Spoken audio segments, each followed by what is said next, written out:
All right, here we go. Open the gates. Let's get started, boys. We are live from the North Ridge Plaza. Let them come. It is time.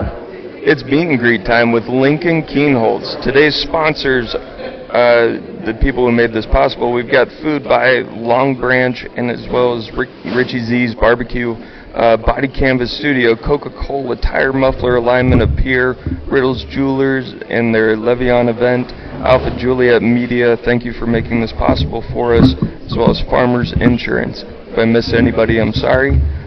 Proceeds and benefits will be going to Feeding South Dakota, as well as the YMCA Youth Football Program. As you guys know, this is Fundayz Sports. Welcome to episode 7 of our edition.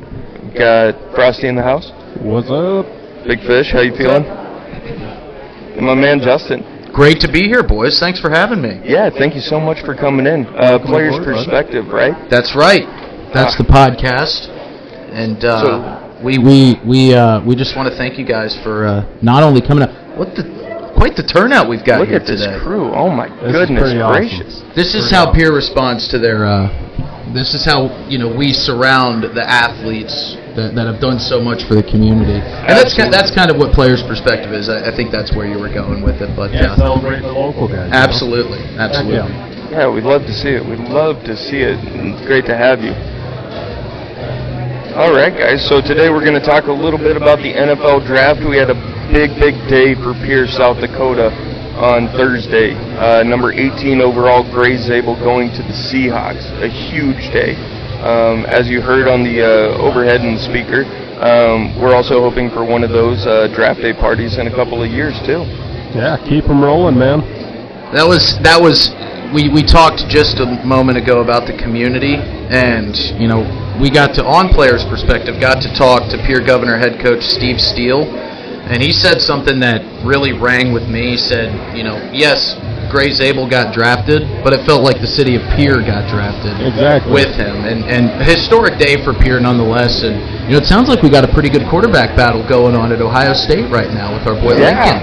Yeah, they got the transfer coming in from Alabama going toe-to-toe with our man. And you know what? In that scenario, I kind of lean towards a guy who has been in the system like Lincoln has, knows what they run, knows that offense. So yeah, he's already comfortable with it. Exactly, and it feels like he might have a slight leg up at the moment. And I think, knowing Ryan Day and how committed he is and kind of sticking with his guys, we saw it with Will Howard.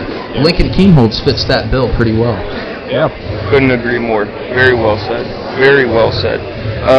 So we're going to get a little bit more into college football. We're going to talk about some youth programs of our past. Big Fish is going to go to town on some YMCA youth sports.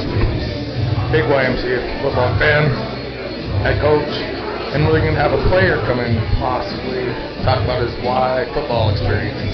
We'd love to have Kelby come on later. You guys make sure you pump him up in the chat if you want to make sure that we get Kelby on for a little Q&A. He's got his Kienholz jersey on. He's ready to rock. Watch out for Kelby. He's coming, boys. And he's already got it signed, right? He got ahead of the curve and got it signed yesterday. He's got his football signed. He's got other stuff signed by Lincoln. The hometown kid. Making the most of the opportunity. Yeah. I love to see it. Heck yeah, man. Absolutely. We're also going to talk a little bit about what it's like watching Lincoln grow as a player and kind of through his transition period. And then we're going to talk about what nobody wants to talk about, some of our upcoming golf matches. What do you mean nobody wants to talk about that? That might be the most exciting topic we have. This is Lincoln's day. This is football.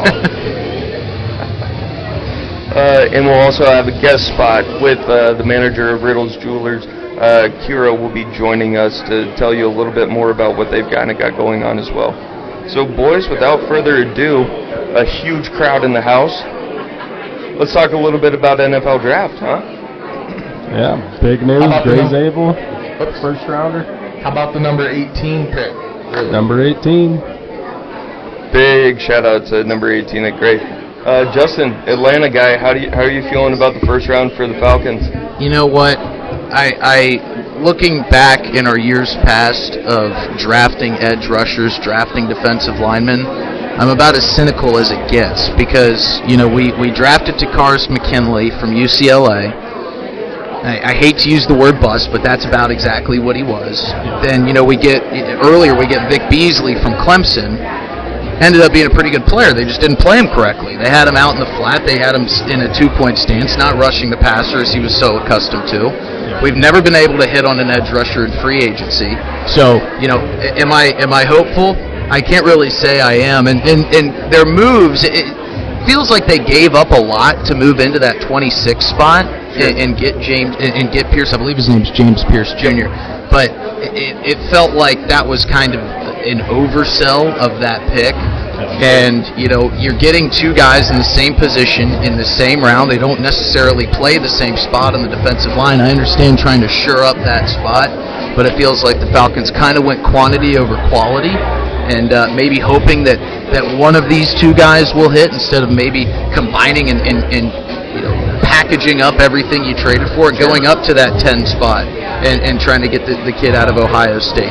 You were going to be able to get up to 3 and get Abdul Carter, but I felt like maybe they could have gone a little bit higher up and gotten a more valuable pick, but I don't know. We'll see how it plays out. Yeah, I mean, that's the great thing about the draft, right?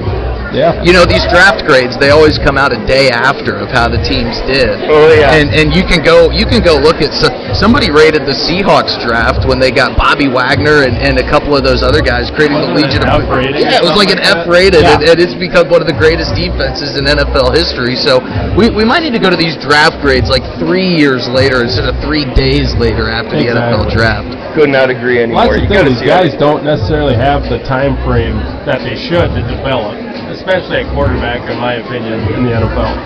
Because they're just thrown to the fire. If you're a first-round pick, chances are you're getting thrown to the wolves. Yeah, and we've moved away in the NFL from giving these guys. Peyton Manning threw an absurd amount of interceptions in his first season as an NFL quarterback. If that happened today, he might not see a second season as a starter. Exactly. It's become such a quick turnover league that if you're not, no pun intended, to turnover league, when you're brought in and you don't perform right off the bat, like if you don't have a year like Jaden Daniels had last season, you could be in danger of losing that spot. It was much different years and years ago. And same thing kind of with NFL coaches, but not like you said, not really giving these guys a lot of time to develop anything. Yeah, I'm not giving the Packers all the credit in the world, but they have a great system with how they develop their quarterbacks. I mean, they did it with Aaron Rodgers under Favre, and they did it with Love under Aaron Rodgers. Exactly. And I hate to get a little bit off topic, but you can see a lot with when you watch Jordan Love throw the football. You can tell that guy played under Aaron Rodgers. When he throws that back foot pass, it's like he is modeling Aaron Rodgers, and you can just see kind of that how he got to learn under A-Rod. Now say what you will about Aaron Rodgers off the football field with his antics and some of the things he believes Shout in. out ayahuasca. Yeah, exactly. Completely different conversation, but you can't argue with some of the results that he's had on field. Threw a ton of touchdowns last year. Is he still available to play this upcoming season? He believes so. Obviously, not a lot of NFL teams believe so, but it's been a proven method of when you have a great franchise quarterback and you bring in a guy to kind of learn under him. Not many starting NFL quarterbacks want to, foster their replacement, mentor their replacement. That's not exactly what they want to do. That's a huge ego check there too. It is, but I think that some of these guys, need to be willing to say, I know I'm kind of at the sunset. I'm on the back nine of my NFL career. I know that they're bringing in a new guy for me. It'd be nice. And don't do the Brian Hoyer method when Johnny went to Cleveland. That was Cleveland. Cleveland's got a whole other set of circumstances in there. Going back to the draft, they do like what they did in the NFL draft this year. I thought that was a smart move. They finally threw their hands up and said, "We're not a winning football team right now. We botched this thing with Deshaun Watson. We're in a bad spot. We're in a rebuilding." And I think they, trading that pick and getting a wealth of picks, so they have in years to use. I think that was a good move. Who did they draft at quarterback? Dylan Gabriel. Yeah, so that was in second round, I believe. Is where they went. Nobody had that one coming. No, and maybe the biggest story out of the draft, besides Pierre's own Gray Zabel going 18, is we still have not heard Shedeur Sanders. No Shedeur Sanders. Not a chance. And is that surprising to any of you guys? I'm surprised he's fallen this far. That's what surprised me the most. I figured, he might fall out of the first round. That's not too shocking. But to be on the board on Saturday during the draft, Sure. I did not see that coming. No, I can't say I saw that coming at all. I mean, And evidently they see something that they don't like in him. Otherwise, somebody would have picked him up by now. could be something in the medicals. Maybe it comes out later. Maybe he's got a TikTok video that's going to come out of something pretty gnarly that happened. I think that front offices take a lot of stock into those meetings that they have with these players. I think that when they put them on a whiteboard and they say, hey, this is the defense you've got, this is the play we want to run, what's your check, what's your audible? And from, it was kind of self-admittedly by Shedeur, he didn't really take these meetings all too seriously. He didn't really go feel like he went in super prepared, is what I've heard from these reports from front offices. I think Shedeur was trying to go in and say, be as open as possible of like, this is who I am. This is who I am as a person. Trying to show them this is exactly who you're going to get as a quarterback, and that may have worked against him. I mean, clearly it did. If you had told me Jalen Milroe would be drafted before Shedeur Sanders in this year's draft, I would have said you're crazy. My But favorite this part, is where we're at. Favorite part about watching it, I'm not a Shedeur fan, but Mel Kiper, just listening to him. Anytime they draft a quarterback, all he talks about was Shedeur Sanders. Yeah, it's like Chris Collinsworth referring to Patrick Mahomes when somebody makes a great play, and Patrick Mahomes always comes back into the conversation somehow. Now here's a guy. Yeah, that's a good one. That's a good Collinsworth right there. I appreciate it. Hey, Alan, can you shut up? Oh, you're good. I was telling you to shut up. I can't hear nothing. So Fish is on Fish you're Island good, buddy. over there. Yeah, we've got music bumping. We've got the DJ in the house. Everything is pumping and bumping through. Big Fish, you want to talk a little bit about draft night and what that was kind of like going through the Gray Zabel deal? Oh yeah, that was crazy. I don't think people realize that we're there. Like the magnitude of the moment that we were in. Yeah. It was huge, massive moment. Very big. And a big thing, huge shout out to Gray Zabel for opening up that bar tab for everybody. He said no one needs to buy drinks. It sounds great. I don't think his mom was impressed. But Gray was feeling it, so let him roll. Can you go a little bit into, I think a lot of people saw that viral tweet that went out from his sister? Oh, that was his brother. That was his brother. His brother put it out. Peyton, they ran out of beer at, I can't remember what time it was in the morning, but he tweeted out that they ran out of Busch Light, and they needed to hurry up and get some more Busch Light. And then it turned into more than Peyton thought. I think there's 3.5 million clicks on it. And there happened to be 2 pallets of beer show up at the house. Which I think Gray went over to his house, loaded up in the truck bed, and brought to Larkspur Landing last night for everybody else to have. Yeah. So it turned into, and I saw a picture of the pallets, so your reports are correct there, Fish. Somebody just, and I think Anheuser, whoever it was, had something to do with it, but the reports were true. There was a bunch of beer sitting on his driveway. Whoever did it, we salute you. Hell of a gesture by the man. Man of the people. Hell of a gesture by the man to give back to the people who got him to where he is. Absolutely. And of course, Gray's going to smash Busch Lights, support the farmer, because he wants to be a farmer. And farming's going to get a lot easier for this kid in the future. With a little bit of money to start with helps. You're not kidding. Grow and go. Fish, that's a good point, because he was really considering not going to the NFL draft. This is months ago before his projection and before the Senior Bowl and his performance there, but this was a kid that really wanted to just humbly go to the family farm, do what he's done his whole life, and I think the right people got in his ear and said, you can delay that career for a couple years and go. NFL could pay for a heck of a farm. Absolutely. Yeah, farming will be there, especially with technology these days. Absolutely. Big shout out to Case Equipment, by the way. If anybody needs any Case Equipment, make sure you hit up Frosty. Case Equipment. Oh, yeah. Yeah, Case Equipment. Plugging you a little bit. We're plugging so much other good stuff. Oh, yeah. Again, thank you to Alpha Juliet Media for everything that they've done for us with our primary full-time studio, as well as helping make this all possible for you on a day-in, day-out basis. I also forgot to mention we've got Body Canvas Studio of Pierre. Can't forget them. If you're into hyper-realism or want any great tattoo work, make sure you give them a follow and set up your appointment whenever you can. Man, you guys want to do a little college football talk? Yeah, we can talk. We've got possibly one of the premier college football quarterbacks in the house. So Absolutely, not more than 40 feet away from us right now. Exactly. I almost need my shades because his future's so bright.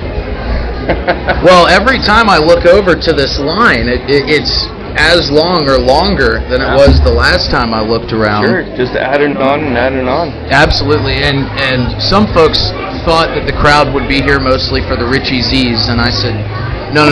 People hear Lincoln Kienholz name, and they come to wherever that is coming from. They flock to Lincoln Kienholz, and it's hilarious too. You know, and this is one thing that I want to ask him when we have him on Players Perspective. Whenever you get into a game, because he checked into the bowl game a year ago, I wonder if his mind at any point goes to, so many people in Pierre right now are taking pictures of their screen, and so many people are putting the picture of my jersey out on the field on Facebook, because when he checked into that game, that's all we saw on Facebook was, there's Lincoln Kienholz in the game, just making Pierre so proud.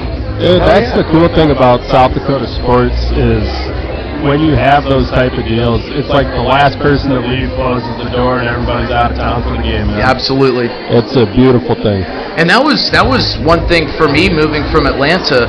We don't have that high school football that feels like a movie, like Friday Night Lights type of thing in Atlanta. That is very unique to this town. I mean, to drive through and a lot of these different towns in South Dakota of populations 1,500, 2,000. The bank signs have Go Govs or Go Tigers, and it just seems like everything shuts down Friday night because the entire town is going to the football game. And I love that. I absolutely love that about South Dakota because it's like high school sports, especially high school football, means so much. And then you get up to the college level with SDSU and North Dakota, and people go just as crazy for that. So it's good to have a good mixture of both the high school and the college football atmosphere here in South Dakota. Yeah, big time, and it feels like we're almost losing that true art of it just because of the transfer portal, and we're starting to see just more engagement of guys not wanting to stay in a certain area. And a great point that you made earlier, Ryan Day being so loyal to his players who are staying in the system and then going through that system. You see a lot of teams, Baylor's basketball team, they don't have a single guy left, but then you see Ohio State, they lose all of these guys in the draft, and then you don't see a ton of guys leaving in the portal. It's next man up with them, and I feel like they've been afforded a certain point of loyalty, and then it's being reciprocated back. That's what happens when you buy into a program. If they recognize that, they'll pay you back, man. You got to believe. You got to believe. I think college football is in a bit of a precarious position right now with NIL and where it sits of how, NIL, it had to be done, but how do we manage this? And I don't know if our Riddles jeweler is able to step in now. Here she comes. Here we go. Sorry to interrupt. No, absolutely no. This is important that we take care of our sponsors here today. You're good. You're good. Welcome to the show. Welcome to Fundayz Sports. Hi. How are you guys doing today? Great. Good to see you. Good. So what is your position at Riddles Jewelers? I'm the store manager. The store manager. Yes, sir. And I was made aware of some certain qualifications and certifications you have. Yeah, I'm DCA certified, which is Diamond Center and I have my Very cool. Very cool. So how long have you been in the jeweling business? almost 5 years. All right. Yeah, good stuff. Good stuff. And so is it Le'Veon or Le'Veon? Le'Veon. All right. Didn't go Le'Veon Bell. I'm proud of myself there. So you've got that promotion, and that's running from what dates now? I started in December. In December. Yep. Awesome. What are you from, South Dakota? I'm from No. Wyoming. From Wyoming. Okay, yeah, from one big city to another big city. Yep. How long have you been here? Sorry, what was that? How long have you been here? For 5 months. 5 months. So you've kind of been here in the resurgence of North Ridge Plaza. So you've kind of seen it, continue to grow. Starting to build back up. And you're probably seeing a new type of customer with Fresh Huddle Sports right across the way. Yep, we're But this is a great promotion for you guys. Just kind of being right here. When was the last time you saw this place this packed? Never, I don't think. Yeah, I mean this is great. This is a great turnout today. Damn good turnout. Put it down for history. Oh, and Justin, like you said, the line keeps getting longer. Oh my God, I love the turnout. It's been great to see. The Pierre locals turn out for stuff like this. That's what I love. Exactly. So, Kira, did you play any sports growing up? No sports. No. Straight into jewelry. Nothing wrong with that. My husband and I watch a lot of football during Okay. the season. Any fandoms? Sorry. Who are you a fan of? The Eagles? Or like personally? You personally. NFL? Yeah. College? That's pretty much the NFL. Unfortunately. Sorry, it's loud. Everything's great. I don't think anybody can hear, but you're doing a great job. Are there any other things that you guys kind of specialize in over at Riddle's? So one of the functions about the company is most of the stores have this kind of a dying thing, same as Steve really. Like places like Kate, like the bigger stores, they don't have it in the stores anymore. It's all been sent out and it's just and then you're running your own. But all of our stores stay in Cowart and that. Heck yeah. Love to hear it. I love to hear it. Well, we won't take up too much more of your time. Thank you so much for stopping by. We'll keep plugging you guys. It was great to have you. Thanks for making your debut on camera for us. Thank you. I'm so Thank you very much. You're good. Thank you.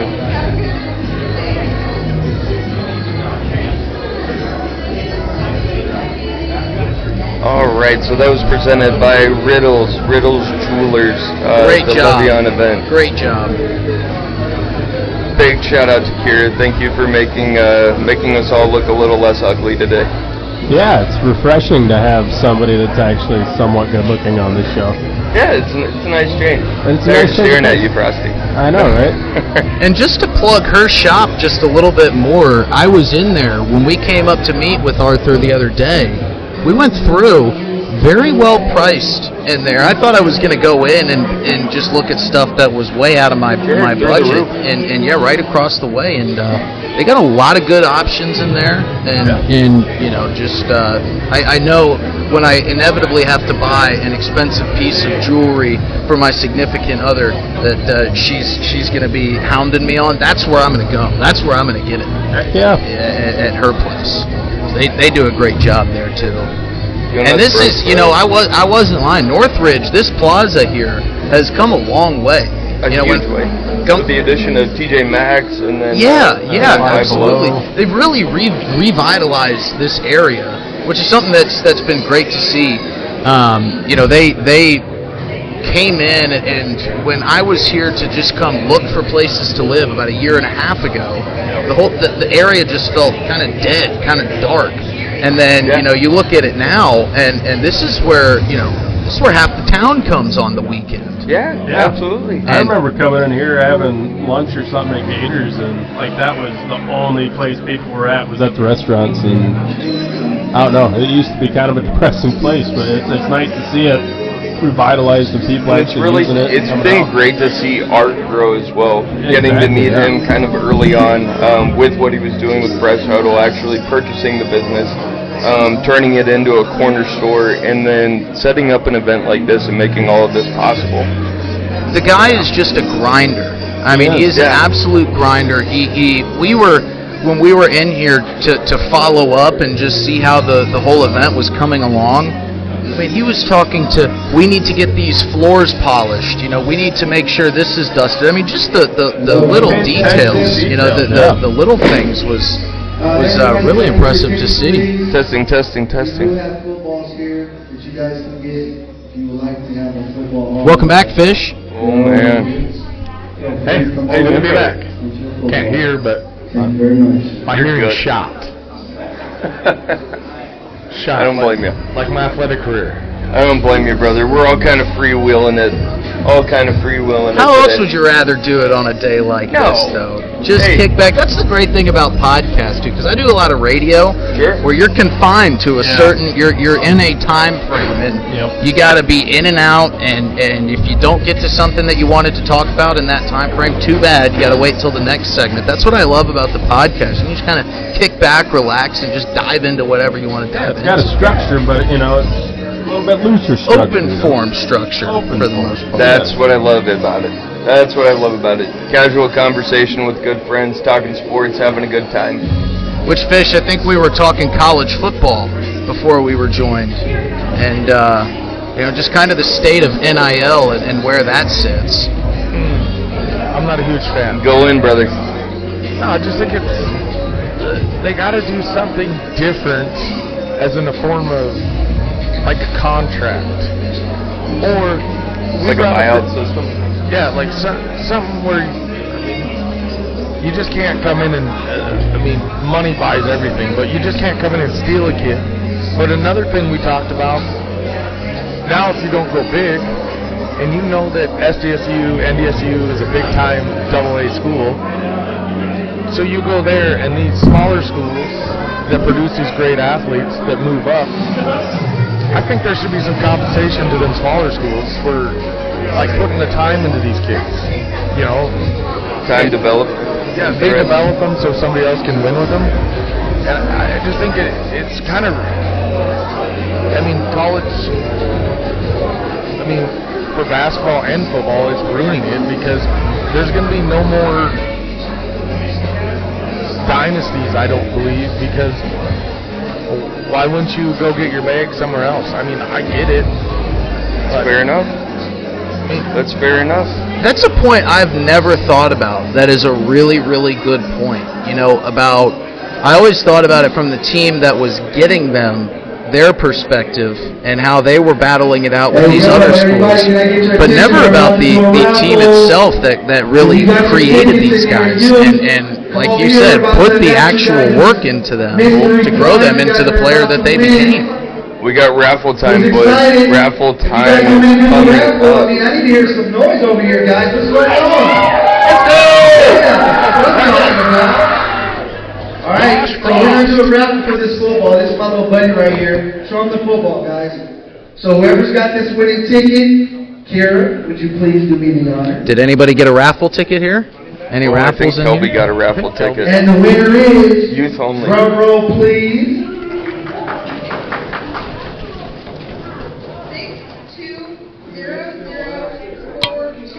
6200424. Oh, a lot of disappointed kids out there right now. I saw a headband thrown to the ground. He was upset. 6200. You know, there's a lot of big Lincoln Kienholz fans here. I was walking in next to that kid. I think he might be. Oh, he's even got the 12 jersey on. He told me about how he got to wear Lincoln's helmet after a Pierre high school game, and told me he didn't want to shower for like a week after that. I was like, I get it, man. I get it. I love the enthusiasm. All right, here we go. Next number for the football is 6200423. oh wow, right here. Winner, chicken dinner. Another tough look for the young man. over Neil, can you do me a favor? Can you grab an adult medium shirt? All right, we're gonna do another raffle. Who wants to give away some more free stuff? Okay, we should. For sure, I like his energy. All right, we're gonna do another one. We're gonna do a Fundayz shirt. For the Here we go, boys. Shout out Frosty, Dave, Here we- Gus, and Big. All right. Here we go. 6200424. large? Was that's 004 Should be on that stack there, medium. Who's got it? Hey, we got us a winner over here. Hey, the winner chicken dinner. Get your prize. That is the medium, yes sir. Step right on up. Hey, don't worry, guys. We got some more fun stuff to give away, kids. Everybody's gonna get something cool. That reminded me of Gray's draft night on Thursday at his watch party. Hundreds of people there. Oh, yeah. And drinks are flowing, everybody's having a great time.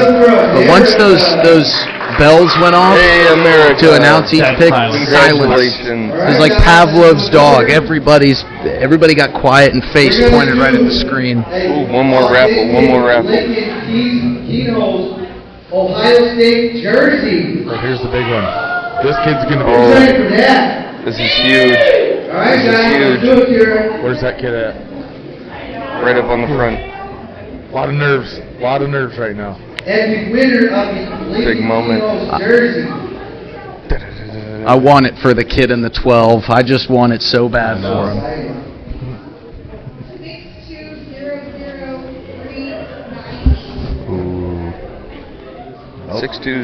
6200398. That doesn't count. That's my son. No.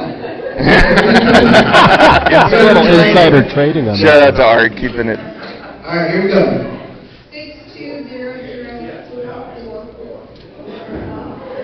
620. Oh, there we got a winner. Oh, Winner, chicken dinner. Little man coming in hot. Heartbreak for numbers. Next year, Kelby. You'll get him next year, buddy. I'm gonna give this kid a special prize because I already hooked him up with a free jersey earlier this week. So come around here. I'll give you something different. We want to give a kid that hasn't got a jersey a chance to win something cool. Oh, I love it. That's what it's all about. Kelby, you already got yours. Kelby's still fingers crossed. You've got to take a couple snaps as Lincoln Kienholz at Ohio State spring practice. All right. There we go. We got the Buckeye helmet over here. Ooh, this is... Third time's a charm. Heck yeah. That's a sweet piece right there. Sir, so we get that helmet on the podcast? 6200 43. Yeah, if you don't gotta mind, show we were off. just This is talking a about Rose I wanted Bowl to show helmet off. here. Yeah, that's Buckeye gear. Check here. Man, Stuff oh on the ground man. here. How about this? If you're a kid and you haven't got a Lincoln Kienholz Thanks. jersey, raise your hand. Check that thing out. Look at that. It's got the stickers and everything on there. Wow. If you haven't got a Lincoln Kienholz jersey, Is this game worn? Oh my Okay. goodness. You all gonna get one right now. Oh, it's gorgeous. Now look, Everybody's gonna get one. Ohio State has, I went to Alabama. Ohio State has beat us a couple times, but that is a gorgeous, gorgeous helmet right there. Oh my, one of the all-time greats. Oh, it's a Just shut one of too. When That's the start of CTE was really getting going. Right here. The old blue. that was the last That one would be- before they started to realize we need to make some changes. Yeah. We'll get it back to our man Thanks, over here. man. That's Let him get a back. beautiful piece of. Thank you so much for letting us show that off. What was your name, sir? Thank you, Brett. Brett Howard. Very Howard. nice to Shout meet out you, Red Red. Thank you Howard. so much for sharing that with us. Thank you, sir. All right, we need to do a shirt giveaway. Where's our man in the 12? Yeah, I Where'd was. everybody end up going. Gotta see. Let me get. The black 12 jersey.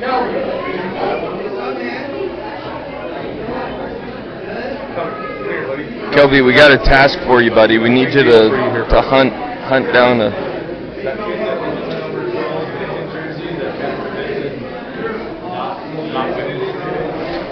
While they're getting that sorted out, I think he's the right on the other this side. reminds me of maybe the best in-game promo. Smartest thing any of these stadiums have ever done, the 50-50 raffle.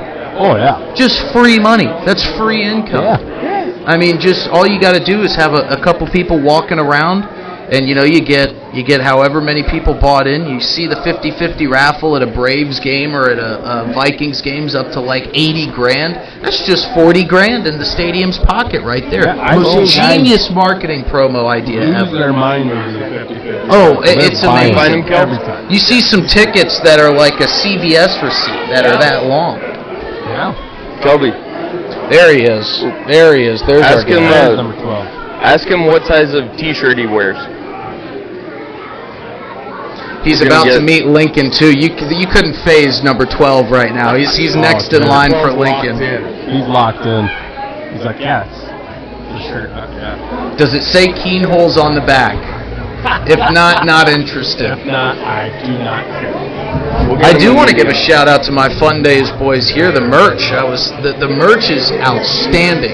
It's hard to create a good logo out of thin air, but this is, I mean, this just says Fundayz. I mean, just the vibes man. of the logo says Fundayz to me. I love it.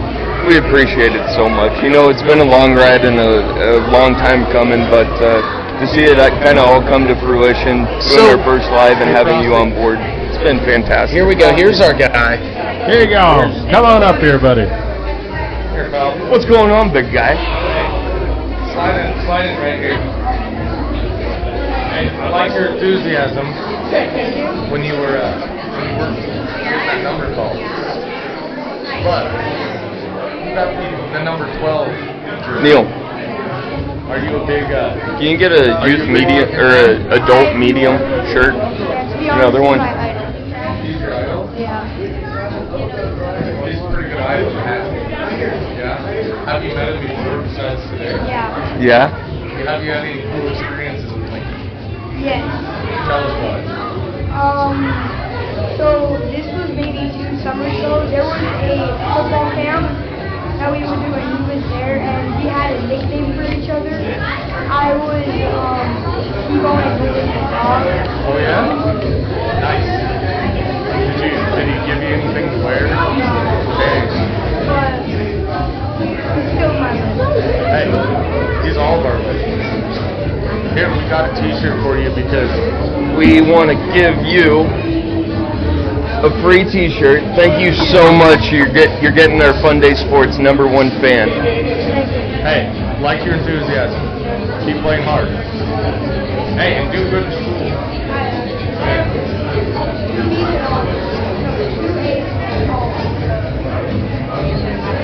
I'm glad we got him on camera. You're the man, brother. Thanks, buddy. Stay hard. Fundayz Sports.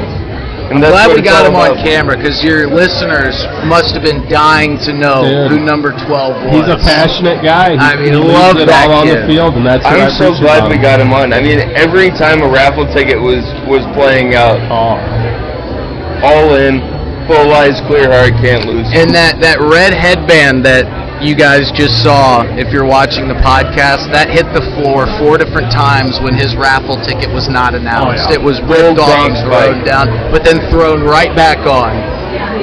Right back on. Never give it up. I Never love give it up. I love that kid.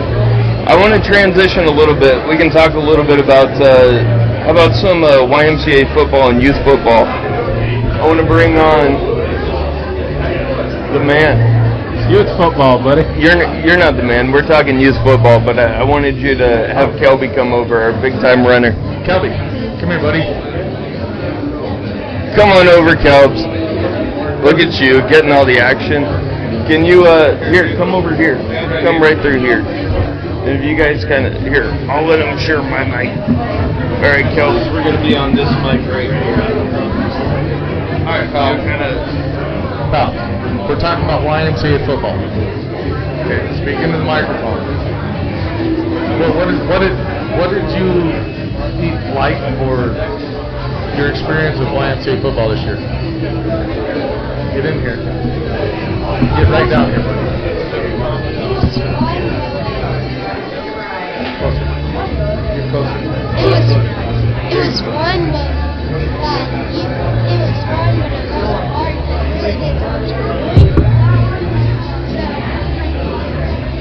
Oh, the good thing about you didn't know what you were doing is that's why these coaches that are so valuable, they don't get paid. Nobody gets paid to coach a YMCA football, but everybody's there to willing to give their time for the youth because this is where Lincoln started. Lincoln started in his backyard just like me and you throwing the football, and then he transitioned into Y football, and it just kept building and building and building. So are you looking forward to it again? Yeah? Yeah. Hey, buddy, thanks you for stepping in here, pal. You're the man. I know you're nervous. You're the man. Enjoy your day, brother. Enjoy, buddy.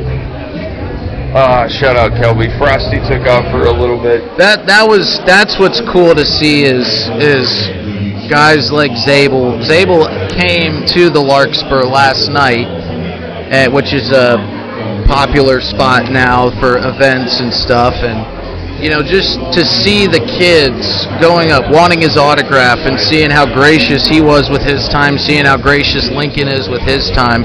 It's you're fostering a younger generation of athletes, and like Steve Steele, the head governor football coach, said when he addressed the crowd, you never know where the next one's going to come from. So, seeing these guys being able to give back to the younger generation and really inspire them to do great things, that's one of the cooler parts of things like today. Heck yeah. And one of my favorite things about both Gray and Lincoln, they're just upstanding individuals. They're such a great example of what the next generation should really try and embody as they continue in sports. Touching back on Shador, not a lot of people like seeing the watch flashed in your face and then going in with too much cockiness and arrogance. Well, I mean, he built himself a draft day layer, whatever you want to call it, set, and it hasn't served much purpose other than to kind of pie in your face. But I mean, you're from Texas, both of you guys, and Fish, I know you had a point to jump in real quick, but South Dakota. No, I know, but you're from Texas. I'm from Georgia. You guys are South Dakota. Yeah. You've kind of seen how nice everybody is. I mean, everybody here is just so nice. Everybody here, it's incredible to me, and I think that kind of trickles down into the kids. And I mean, you guys are both from South Dakota, so maybe it just kind of has become old hat to you. But coming from Atlanta, it's a wild difference. See, that's the thing. I've gotten my butt kicked on a football field by big dudes. They always slap them on the butt and just be like, "Nice hit, buddy." Yeah. And keep them go back to. Yeah, exactly. That was the way I always played football. Not a lot of people play that way, but for me, that's how it went. You always give props. It was always a good time. Yeah, build each other up. And the big thing, like you said, for us growing up in South Dakota and being nice, the vastness of our state. So you might be 135 miles from here, but people were making the drive to witness Lincoln Kienholz, and we just grew up with small town values. You held the door for every person. It was just something that was bred. I don't even know if it was bred into us, but it was an understanding. Everybody was the same person. You held the door. Thank you. Yes, ma'am. Yes, sir.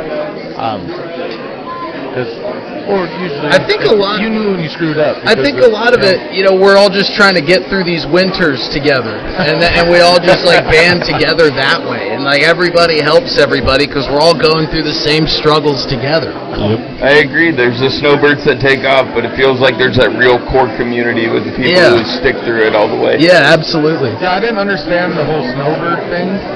Growing up in faith, we'd have those people would leave for the winter, and you're like, why would you go to Phoenix, Arizona for the winter?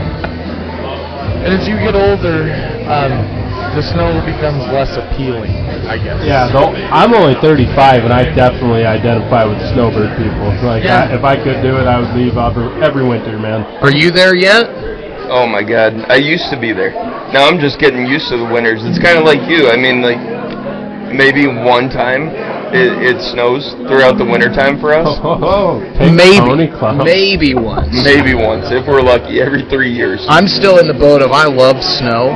Yeah. I love it, because it's something that we never saw, and what was funny about Atlanta, and people here think this is just crazy, is I remember we had school shut down one day because it was 27 degrees and it was too cold for they didn't want kids on the buses. And I told people that here, they thought that was the craziest thing they've ever heard. They're like, I walked to school, Right, it was you get these two guys -15. cracking up and- Yeah, exactly. To add to your deal, when you said it was cold, I remember in high school, especially during basketball season, it was hard to winter, you know, and we'd get a call, and you'd have to bring 2 blankets with you in the bus.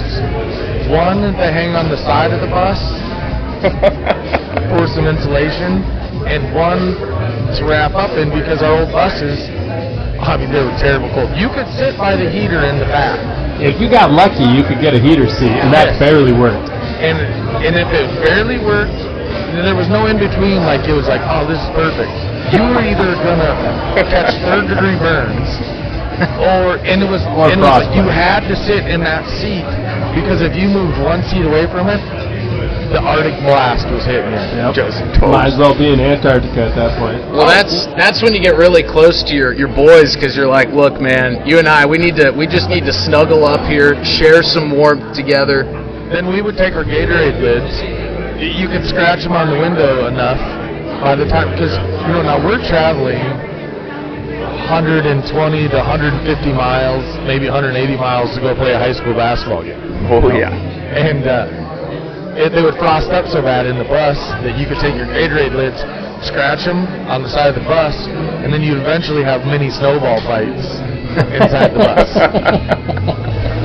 Does it bother you now when you see these high school teams traveling in these coach buses that are, just look like it's an NFL team traveling to a stadium? My little hometown that I'm from, you go back there, and they probably got a nicer bus than most Division I colleges. And these kids were, and before this bus, they had a sweet Greyliner, and these kids were bitching because not all the TVs worked. And it was like, man, what are you talking about TVs? I would just wanted a heater. I wanted my hands to work. Yeah. What the hell? Yeah, no, and now these kids, the seats recline, they got TVs. But I mean, and you think about it, like how cool that would be for these kids, because you could watch the game tape of whom you're playing and pick up tendencies of different kids. Yeah. When you have a 3-hour bus ride, you need things to do. It's not like they're fellow we watching know. movies the whole time. There's Clark Jordery. How are you doing, sir? Clark just in the house. Podcasting it up. Seen you on TV. You look good. I always look good. Clark is good. Good looking man. We had a long night, draft night. Oh, yeah. What time did that shut down? I suppose. I can't reveal my sources, but when I laid down, the walk to where I was staying was 30 seconds, and my phone said 10 after 4. Ooh, yeah, that was Copy good. that. That's a dang You good could have night pushed there. through, Clark. I feel like you got another hour in you. I feel like you could have did another hour. I could have. I had to work at 8 o'clock. Well, at that point, you just gotta share a sunrise with somebody, Sunrise came 2 hours and 45 minutes later. Which was really early. Yeah. And Clark, it's Blue Goose Sports Bar, correct? Yes. Blue Goose Sports Bar. And Volga, South Dakota, correct? And Volga. And Volga. Brand new in Volga. Great atmosphere. A lot of fun. We should have a Blue Goose sponsorship on here. Yeah. We're here for it. We're open, Anytime. Live podcast of the Blue Goose. Love to, yeah. Hell yeah, that'd be pretty cool. Love to do it. Absolutely. I bet you I can drink. I bet you I can drink 30 free beers there. That's a great thing. That would be a drinking podcast. Bush Light, but that's the official beer of Crazy. Nothing wrong with that. Going corn, baby. 2 pallets delivered to the driveway last night. That's pretty remarkable. Yeah. That's crazy. Yeah, we saw some of the deals kind of circulating around. But, well, Clark, thanks for stopping by. Very good to see you. Have fun. Now we'll talk about this thing. Sounds good. 20 minutes of crazy. Oh, hell yeah. 1,000%. We're looking forward to it. Hell yeah. Take Once care, again, Clark. Clark Jordery with the Blue Goose, Volga, South Dakota, and Oneida, South Dakota. That's the great thing about events like this. I mean, everybody coming together, so many different businesses from so many people from so many different walks. We've got Richie Z's Barbecue, we've got the Long Branch representing, we've got Coca-Cola, Farmers Union Insurance, we also have Farmers Insurance, Tire Motor Muffler, Little TMA action. TMA, as well as Riddle's Jewelers. Still the Body Canvas Studio. Can't get over that one. Well, what's great about a lot of these sponsors and a lot of these companies that you don't see in other parts of the country and with other businesses And YMCA. you know, we've got all these sponsors that do, you know, we do a lot of live production, a lot of play-by-play broadcasting games, and you get 25, 30 sponsors. They're all so personable. You actually know the general manager. You know the owner. You know, they make themselves available to you. That's the thing. They're not just companies and businesses. They're actually kind of a family. As is everything around here. Relationship. And you get a lot of FaceTime with those, and you get to know the actual people behind the brand, and that helps. I mean, it makes you really want to push those sponsorships, and makes you really want to help them continue to grow their brand, because they make themselves so available to you as someone that is, you know, it's a good give and take relationship between, which I don't think you see that in a lot of other parts of the country and in other markets and businesses. A lot of disassociation in those bigger markets where, I mean, Dallas, Atlanta, you're driving down the freeway, going the opposite way of somebody else. You're not waving at them. Yeah. There's no finger wave going on. No, I get carpal tunnel down there from flicking my wrist on my people, man.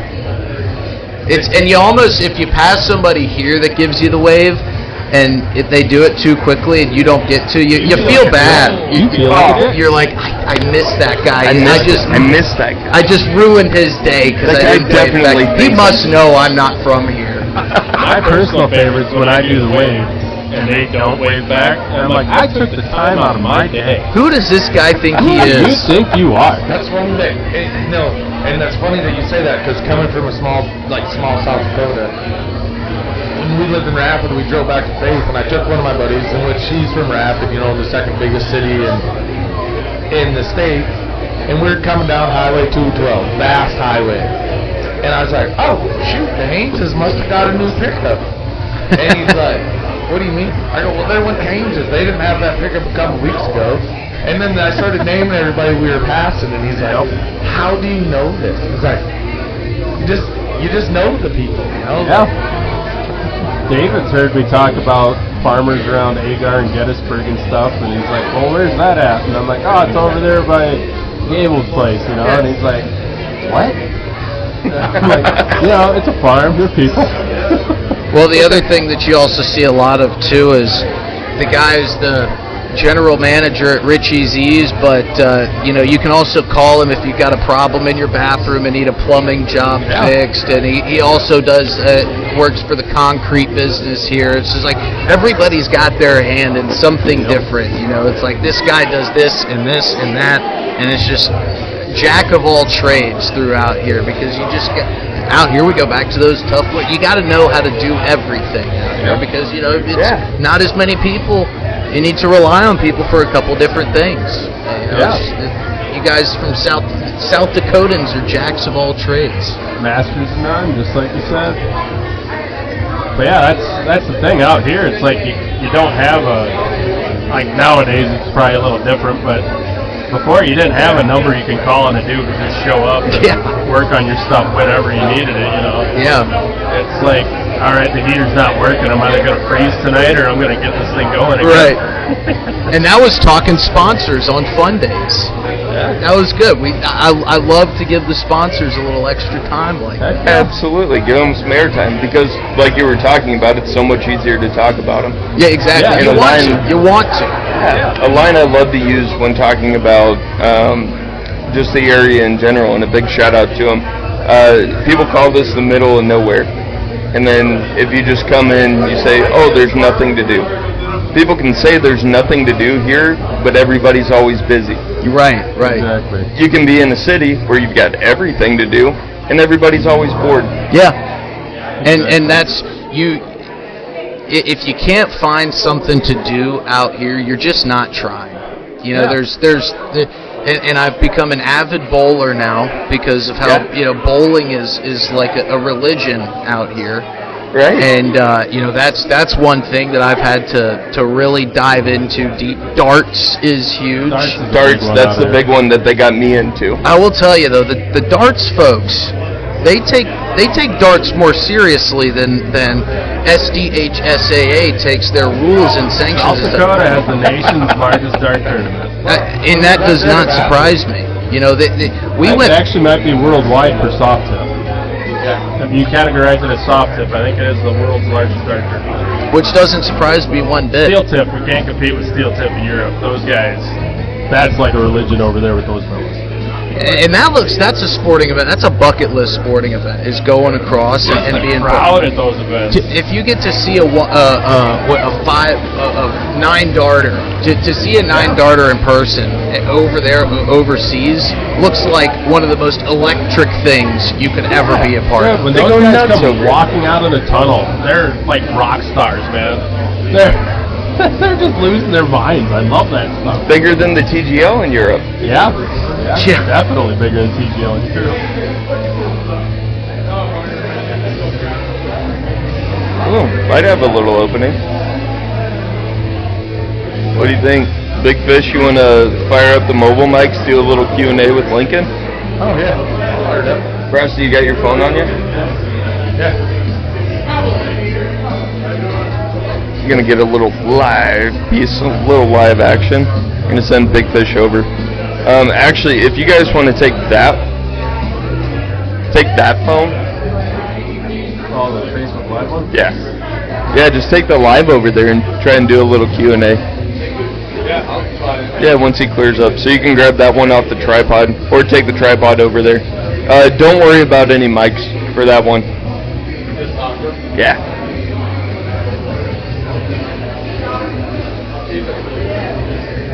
Sounds good. Yeah, everybody's got to get in and check on what's going on right now. That's the thing. Anything going on with the draft? Should it have gone yet? Somebody check on Mel Kiper. Checking here. Yeah, Mel Kiper's gonna have a coronary. We've got our draft analyst here on top of it. I mean I was doubly surprised because I went to Alabama, so I got to and I followed Jalen Milroe very closely. And great guy, but I'm shocked that he went as high as he did, which he didn't even really go that high. Sure, but as high as he did. But and ahead of Shador, that just blows my mind. Shador's still on the board.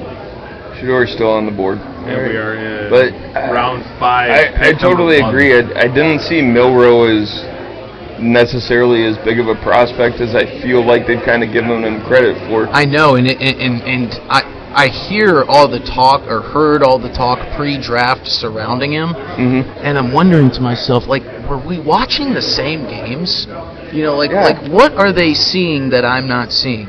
He even down, and this is going to turn into me eviscerating Jalen Milroe, and that's not what I wanted to do today, but that's where it's going to go. Jalen Milroe catching the stray bullets. Just out of nowhere for me. The guy's enjoying his draft, and a former Alabama alum is picking him apart, but, even down to the way that he holds the ball in the pocket, to me, it's so unpolished. His decision-making was bad. He didn't go through progressions. I think at one point he even got the yips. And you go back to that Texas game that they played in Tuscaloosa 2 years ago.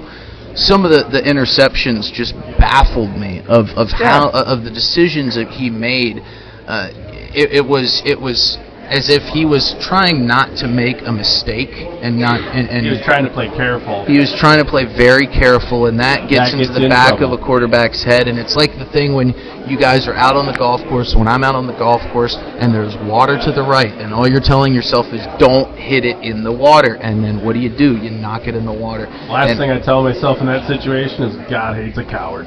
Yes. Yeah, go for it. You gotta go for it. And And it just watching Milroe play, and I also think too that in the system, he couldn't flourish in that system because he just didn't have what it took to be the pro style quarterback. They ran an RPO and kind of run a Nick Marshall type of offense when he was in Auburn. Well, I think kind of fit more of a skill set. Yes, and I think that would have played out better. However, that doesn't translate to the NFL.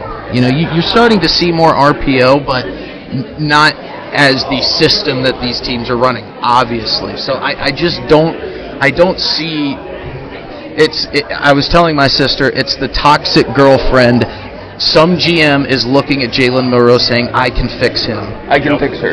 Exactly. It's that, and like a GM saw that in Seattle, and we're not smashing the Seattle GM because he took a great player in Gray Zabel. But and maybe he is a genius. I don't know. Maybe he is able to fix Jalen Milroe. But they thought Russell Wilson was a complete bust when they drafted him too. So. And you know what? He turned into one in Denver. It turns out it wasn't him. It was just Sean Payton did not like Russell Wilson and did not want Russell Wilson as his quarterback. Yep. He went to Seattle and played all right.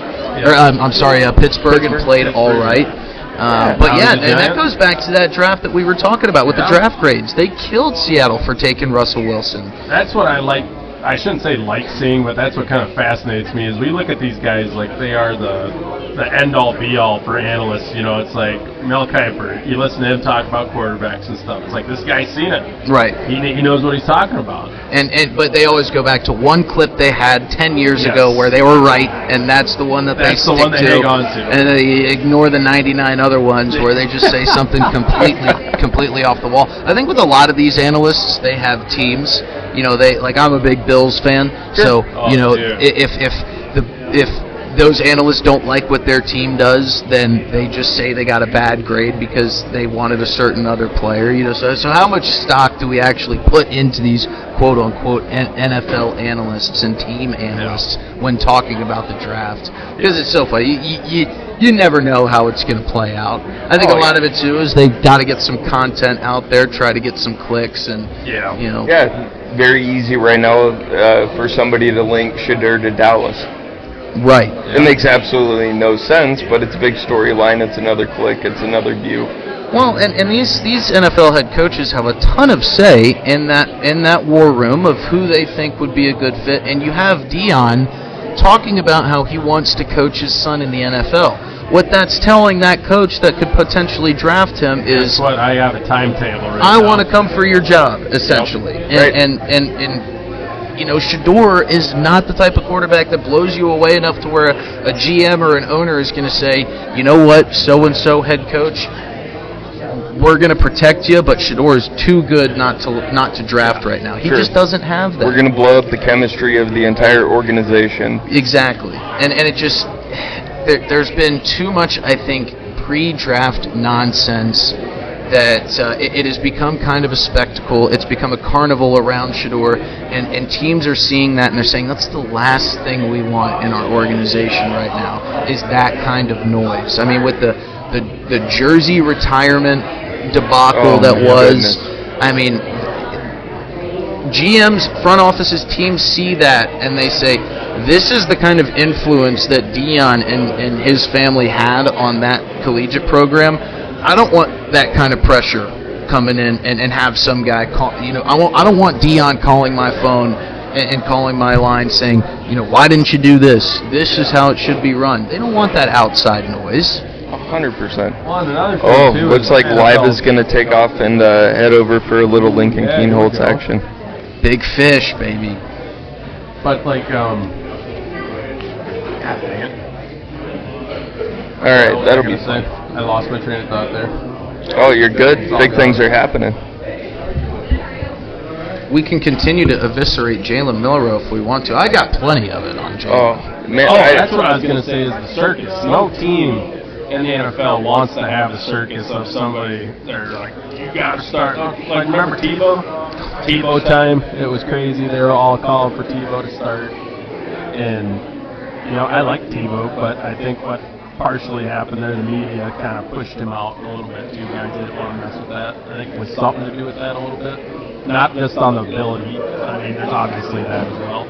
A touch of it. I mean, a lot of people forget he was actually a playoff-winning quarterback. Well, I was going to say, First year.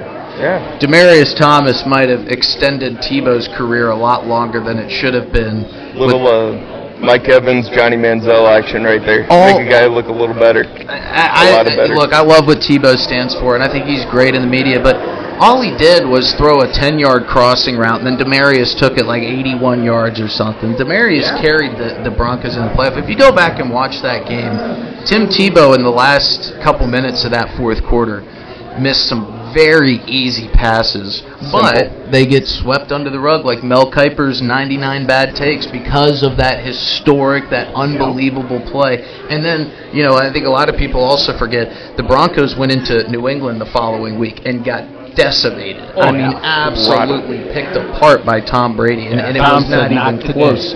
Yeah, and it was, No, not in my house. Exactly. He went to Kembe Mutombo on him, and just, I mean, it was kind of like when TCU played Georgia in the national championship, and yes, and just got the doors blown off. I think it was the Max Duggar, Kyle Duggar, whatever his name was, the TCU quarterback that era. It was just like when Tebow and the Broncos ended up in Foxborough against the Patriots. It was like they do not belong. They were two different levels of teams. Absolutely. Couldn't agree more. Oh, Look at like Fish over there holding court with the great Lincoln Kienholz. That's pretty good stuff. I would love it. Yeah. Still quite a few people kind of piling in. This has been, again, like we talked about, just a really great setup for such a great cause. Benefits promoting Feeding South Dakota as well as YMCA football. God, what they do for the community, it's just extremely respectable. Feeding South Dakota, just making sure that families in need, they're not going hungry. Providing in all kinds of different routes, and then also what we talked about, general managers and people in the area when they come and they want to sponsor a program like this or anything that you're doing on sports-wise. It's really, really cool to see what they do for all these individual youth organizations as well. Absolutely. It's extremely generous, and it's very admirable. Well, there's a lot. There's a lot of different avenues for youth sports here in Pierre, mainly because that's what I've kind of been ingratiated to. But Steve Steele runs the Boys and Girls Club here in Pierre, does an outstanding job with that. You talk about a guy who's just has his hand in everything. He coached youth hockey. He's won 7 of the last 8 state championships, been to the last 8. The Boys and Girls Club, what they do. Feeding South Dakota actually partnered with South Dakota State at the end of their basketball season, donated almost 11,000 eggs across the state of South Dakota because of South Dakota State making 392 free throws throughout the season. That's like $10 million. I mean, they especially right now. I mean, you're talking a hefty price there.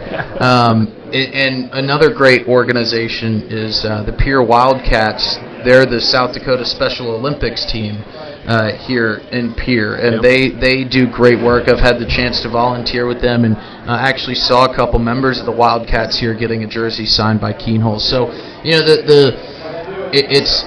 it's not understated because we talk about it a lot here, which and you and I are both learning is the community aspect. It trumps all. Oh, yeah. It just does all. And I had a lot of fun writing a piece on Gray Zabel and kind of, we knew he was going to go first round. We didn't know where, but we knew it was pretty much set in stone this week. He was a first round guy. And, just to see that, how the community responded, and then tie it back into what the community did to get him to this point. I had a lot of fun writing an article on that. And, it's always great for us to see the clicks because we love the engagement, but just see the numbers of likes, views, everybody just wanting to be a part of that. Really just it continues to speak to the community aspect that is not only Pierre but South Dakota, the Midwest in general. It's like I said, not understated, but it is awesome to see, and they never fall short. The community never falls short with what they do. That's the beautiful thing. When something really cool, something really good happens for those teams and those players, it happens for the whole community. It's a very much a collective fan base, and everybody is bought in. And I think I'm a little biased. I think Pierre,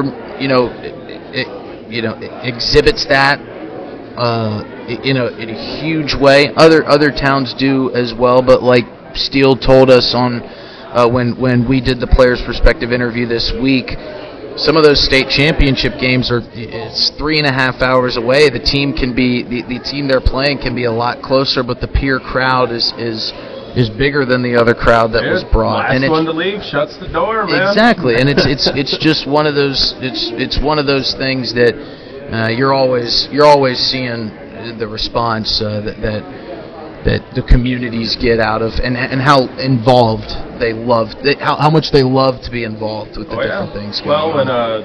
When 07-08 won state championship in football. Shout out. Where's the ring? Where's the ring? It's in the car, actually. I got both of them there. I didn't doubt that you did, because there's pride behind that. It's on my key ring. Down in Atlanta, it'd have been sold by now. Oh, and man. moved for parts is what they do with state championship rings in Atlanta. Oh, not up here. But no, anyway, that you hold on to those with some pride. So it's like we go to Vermilion from Colton, basically, was where the school was at, or is at. And it was probably 1 in the morning, like midnight right there, when we came rolling through town in Crooks. They had the fire engines out there, all the sirens going off. They did not care at all. The whole town was out and about. I'm getting goosebumps thinking about it. Just chomping at the bit. It's such an amazing feeling when a community rallies around a team, especially them smaller teams. It's really cool to see. Yeah, and it is. And you know what's also great too is, as a player on one of those teams, it's that has to feel like such great validation. And I remember, when I was playing in high school, and this is why, like I said, we do a lot of we do broadcast a lot of high school games across our multiple stations at DRG Media Group, and to be able to call as many high school games as we did. I remember playing in football in high school, and we had one game on 680 The Fan, which is our big radio station there. We played one game and on the radio, and that week I almost couldn't sleep, because all I could think about was, my name's going to be called on the radio. Like my game is going to be on the radio. Like, so many people are just going to be driving around listening to my game. People that I don't even know. And that was so cool to me. So that, I carry that same passion into when I call games, because I always think, I was that kid at one point. It was the most important game. It was just another regular season game. For everybody else out there, yes, it's just a regular season game. But to some kid, one of those kids, or damn near every kid out there, it's the most important game right now. Yes, and that is why it has been very fulfilling to call these games on radio. And one thing too that I was kind of warned about was, you're going to get really attached, because you essentially watch these kids grow up. You get to know their families. You see them go from an average player. You'll see some kind of progress through the years, and they just get better and better, and you see the success that they have. And next thing you know, they go from an average player to signing, to go play at Augustana or Mount Marty or Ohio State. But that is another. Now, I wasn't here for his recruiting journey, just because, like I said, I've only been here a year. But I was told about the energy that was around, and everybody just on the edge of their seat. A lot of folks wanting him to go to South Dakota State, but in the back of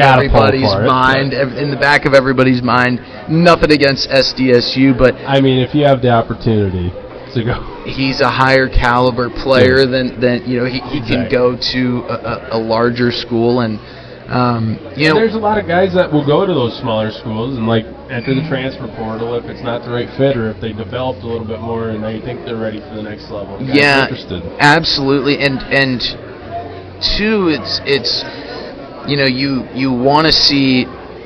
I feel like a lot of times we see players that are in Lincoln's position that are in this new NIL era just doing it for the paycheck. Yeah, and it's not my favorite thing. Yeah, but it's really refreshing to see him doing it to give back to the community. How's it going? And to kind of do it for the kids and to see $20? the smile on his face.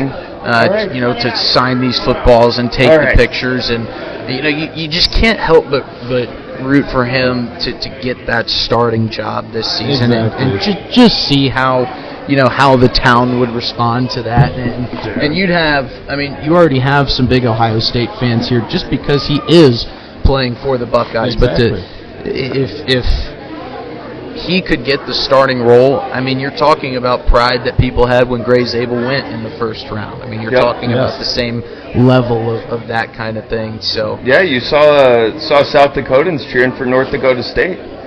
Very never rare. thought I would see the day. Never thought I would see the day. It really did. I was told. It was painful when he committed to NDSU for a lot of folks because they love that family and they love him so much, and the Jackrabbit blue and gold or blue and yellow, whatever they call it, it just bleeds through.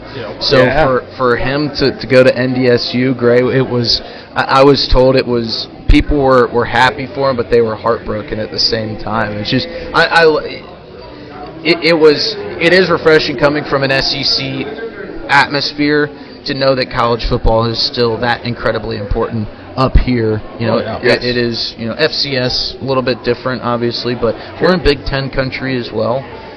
So it's quite a Big Ten, a lot of Big Ten action, and I grew up around Big 12 football. That's what I grew up blue-blooded on. So for me, it was funny. Partially growing up in San Diego, I think I'm used to it now, but I was having to get used to SDSU, meaning South Dakota State, and not San Diego State. Well, that's every time I type it up on the computer, I have to type out South Dakota State because SDSU immediately goes to San Diego State. Boom, straight to the Aztecs. I'm like, come on. If I type it in enough, maybe it'll just change to the Jackrabbits. Right, come on, algorithm. But yeah, exactly. It's like, what I'm looking for. Like, I just take, like, you know where I'm at all times. You're always tracking me. You should know I'm in South Dakota. You should know I'm in South Dakota State. Have you been down to Brookings for a Jackrabbits game yet? I have not been yet. I have not been yet to old Dana Dykhouse Stadium. It's a very good atmosphere. A lot. I don't want to say I went in with my expectations low, but I went in knowing that I've been, to all of some of the biggest SEC games, that have been played, but going in, you still got the big game feel. And shout out SDSU too. They've got this thing coming up, Jack's Bash. I think it's either number 2 or 3, but they've got Luke Bryan performing. Wow. I think they had Jason Aldean a year ago. So I was like, they're pulling some pretty big names for this. Yeah. And I think those. Not Morgan Walton. Thomas Rhett is the other one that's performing. There we go. So, pulling in some big names. Yeah, I know. Brookings is it's coming on the map as a college town. Absolutely, and you see that's a lot of high school kids. I think it's far enough away from home here in Pierre, to where the parents can't just drop in unexpected. Yeah. And that's kind of how it was for me in Tuscaloosa from Atlanta. It was like close enough I can get home easily on a weekend, but just far enough that the parents can't make a surprise visit and just pop in. Absolutely. Like the old Seinfeld episode, the pop in. Jerry's trying to avoid the pop in with the parents. You have to avoid the pop in. Yeah, and it was the nice thing with me going to the University of Houston and living in Dallas. You're a Coug. Go Cougs. Love Kelvin Sampson. Oh my God. What a run. We're a basketball school now. What an awesome run. I mean, that was so much fun to watch. And I saw a great video of years ago, and this just proves what kind of how great of a coach and kind of I guess you could say face of a franchise that Kelvin Sampson is. Mm-hmm. He was walking around this campus with a bullhorn years ago. Yeah. We've got our first home game tonight, 7:30. Be there. I mean, just going to all these grassroots marketing. And they showed a video of the game. Wasn't sold out, but you see the progression. Now, I'm sure that's probably one of the toughest tickets in town to get. It's a hot ticket now. Absolutely, especially through this year when they did have that run. It's ranked #1 in the nation and have for kind of the past 3 or 4 years. Seeing what Kelvin has done essentially over the past decade to turn that school and that program around. Historically a great basketball school, but it felt like so long ago that Olajuwon and Drexler were there. Yeah. And it's just changed so much and kind of transitioning back over to really the whole city being proud of it. And it's cool to see a city like Houston try to support the Cougs as much as Pierre, South Dakota actually supports the Govs. Yeah, well, it's not hard because it's such an exciting product that's put out on the court. And it's a physical product. You see which I'm sure you have, the rebounding drills that they were running, where they're just duking it out. I mean, just beating the crap out of each other to get these rebounds. But he's instilling an edge that these guys play with. And you see that in their rebounding. You see that in their defense. And you see why, like, just a feisty physical team like Houston got to the point that they did. I mean, they ran into a great Florida team. Florida was just long, physical. But I mean, Houston's rebounding alone this season was one of the most fun things to watch. I mean, because they just battled it out every single game, night in, night out. Yeah, old school basketball. And what I loved about the team this year, it's not like they had a superstar. Juwan Roberts was great. Jamal Cryer had a great season. Emmanuel Sharp came in and shot really well in some different positions. Uzan had a great year too. But you wouldn't necessarily look at any of those guys and say, hey, that's a lottery pick this season. Yeah, by committee, they were a great team.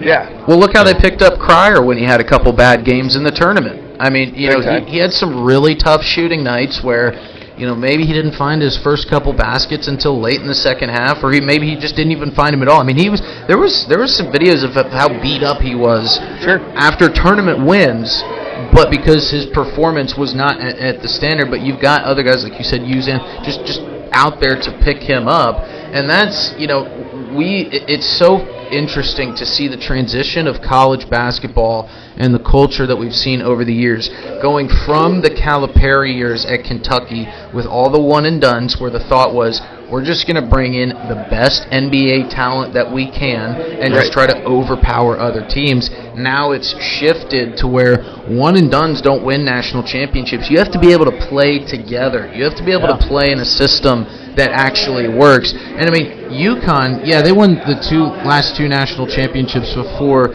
Florida won it this year. However, in this tournament, they were the less talented team, but Dan Hurley does such a good job and runs such a complex offense that what you were seeing was they were just able to beat teams because they simply ran something that was more sophisticated, and those guys played so much better together that they were able to beat more talented teams because they were the better team. They played as the better team. And so it's really been interesting to see that transition of college basketball. And it's unlike the NIL era that we're seeing, and I know it's in college basketball as well, but I think that what we're seeing now in college basketball is a much more sustainable product than we're seeing in other leagues because it is more team-oriented, team-focused. And when you have something that works, like what we have at Alabama, it kind of keeps guys within that. You're not seeing as many guys wanting to transfer for a better opportunity. I think more so you see guys transfer out because there's better talent coming in from the high school level. Yeah, they want to have their shot at actually. Exactly. So I love to see the state of college basketball and where it is, and it's because of guys like Kelvin Sampson. Yeah, and I think the quality of the game is drastically increasing right now because it really did feel like the past 5 to 7 years.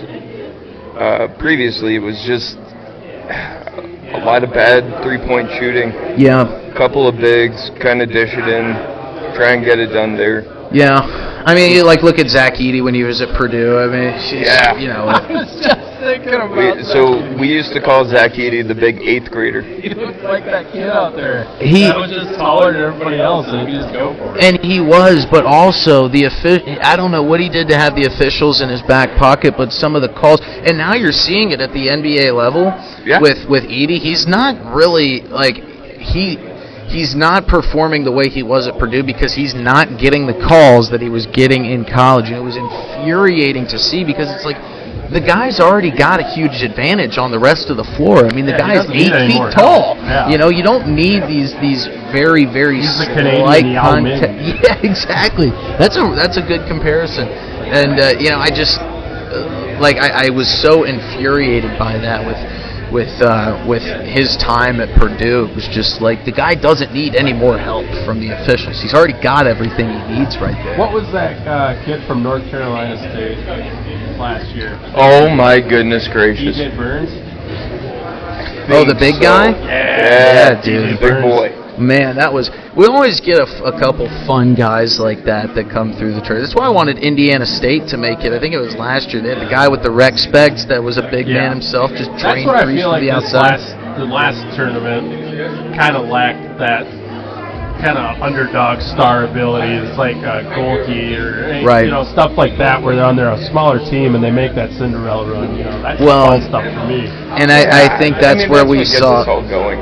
Yeah, it does. It does now, but it's also kind of the catch-22 because do you want the upsets early and then you get blowout games in the Elite Eight or the Sweet 16, or do you want what we had this year, all chalk, where a lot more competitive games? Right, you're going down the stretch. You don't get as many upsets early, and it's not as exciting of basketball. But on the back end, you're going to get some damn good matchups when you get to the Elite Eight, to the Final Four, like we did this year, and that maybe is one of the shortcomings of NIL in college basketball is you're not going to see some of these smaller schools.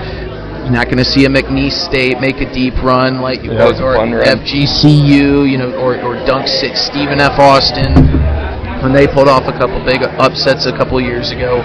You're going to see a lot of the same of that kind of stuff nowadays with NIL, just because these programs are just built to dominate. Like Duke. I mean, Duke was maybe one of the most talented college basketball rosters we'd seen. They didn't have anybody under 6'7". Yeah. And you had guys. You had Cooper Flagg, number one, Con Knipples going into the draft. I mean, you just had some trees down there that played, and maybe that's where NIL starts to kind of a disadvantage to college basketball, but we are starting to see, like, you just got to hold on and wait till we get to the Elite Eight and Final Four. You're going to see some really, really exciting basketball. Yeah.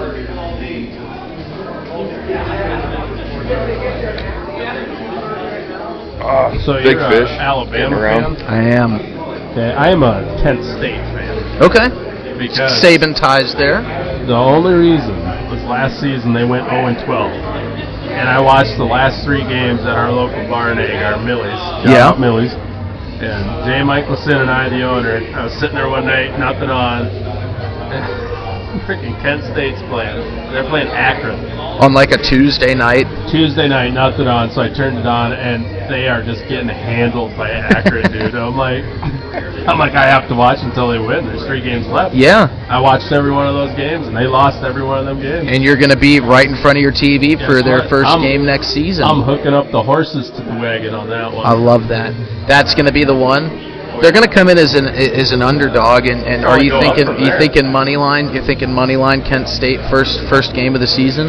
Yeah. That is one thing that's tough. You watch. I love all sports, but college football is what gets my engine. Oh, did you go to Bama? Yeah, right. It just happened.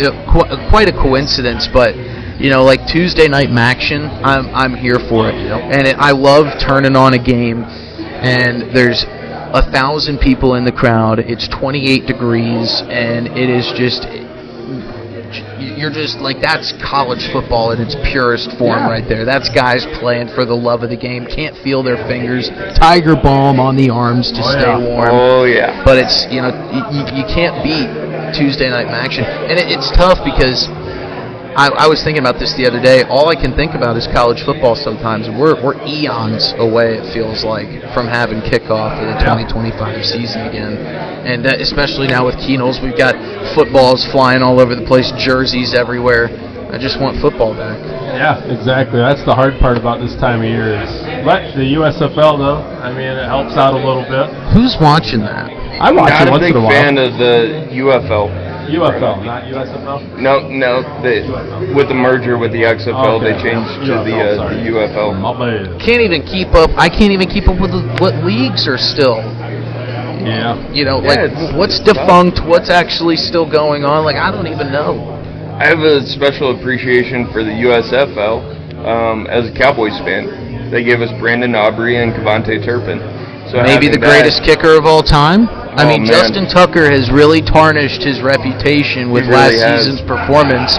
Aubrey's out there booting 66-yarders like he's in his backyard just having a little, if these guys would just stay out of massage parlors, I think they'd be fine.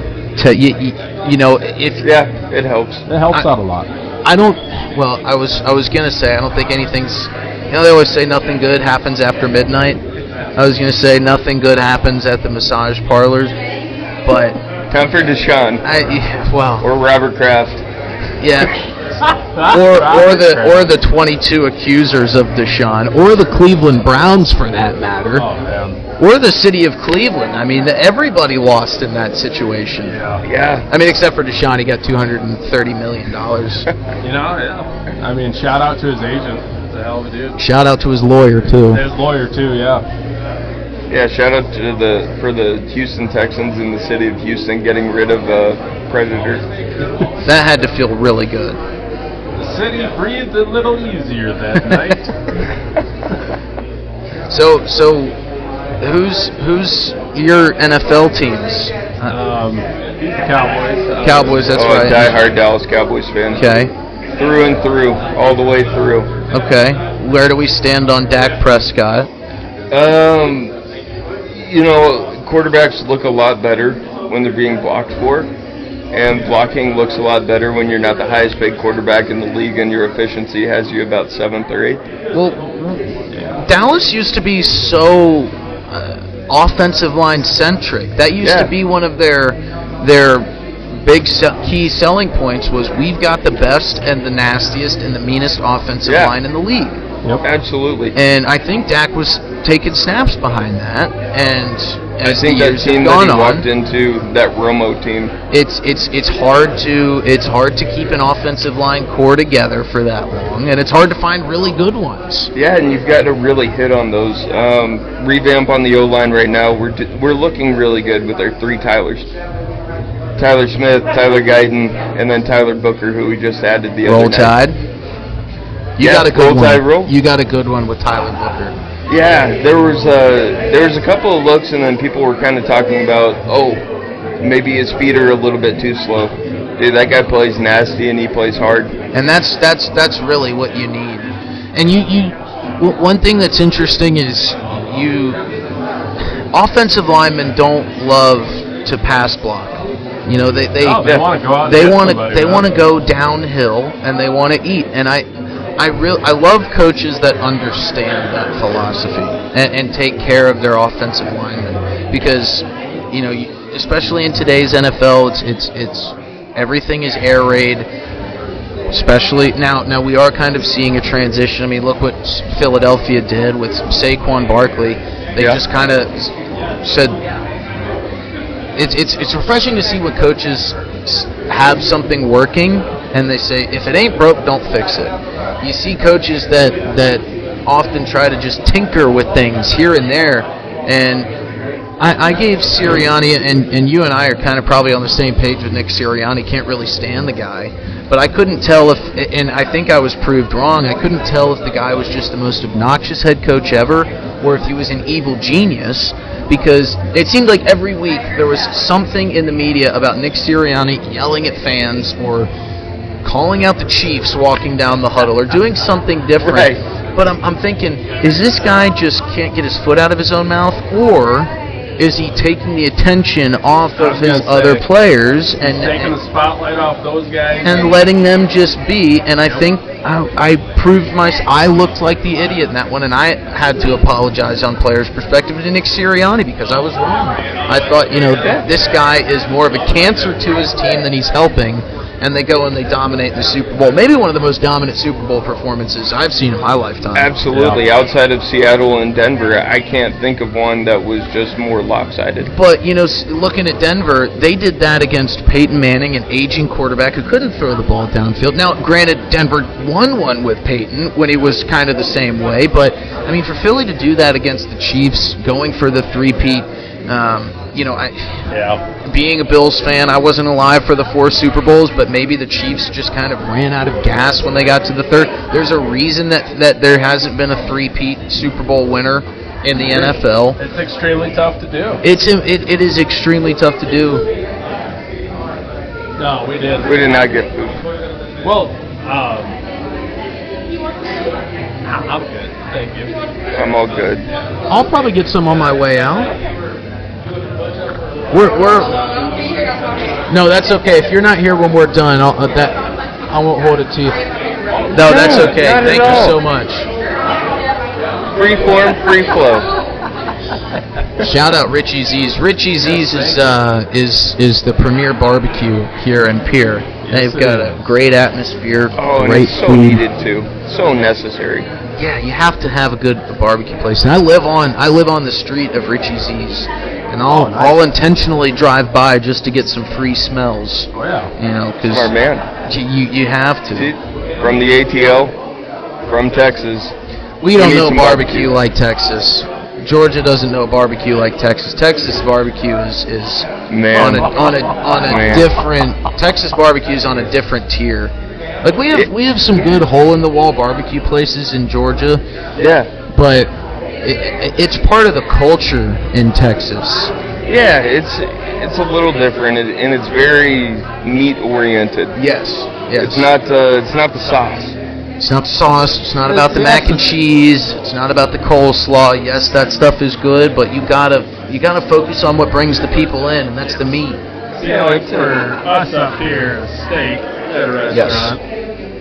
90% of the time, if you see me putting sauce on a steak, that means that steak was not made the right way. Absolutely. You cook a steak the right way, man. It can celebrate its own flavors. It brings its own party. It's awesome. And one thing that's been amazing to me is the purity of the meat because of how it literally comes from right up the road. Yeah. It's not being thrown on a truck, thrown in a freezer and shipped across country. I mean, that bull was killed a couple miles up the road. That cow was killed 2 days ago. That meat was living 2 days ago, and it's same thing with the bacon. I mean, you can just taste. You can just taste a difference. Oh yeah.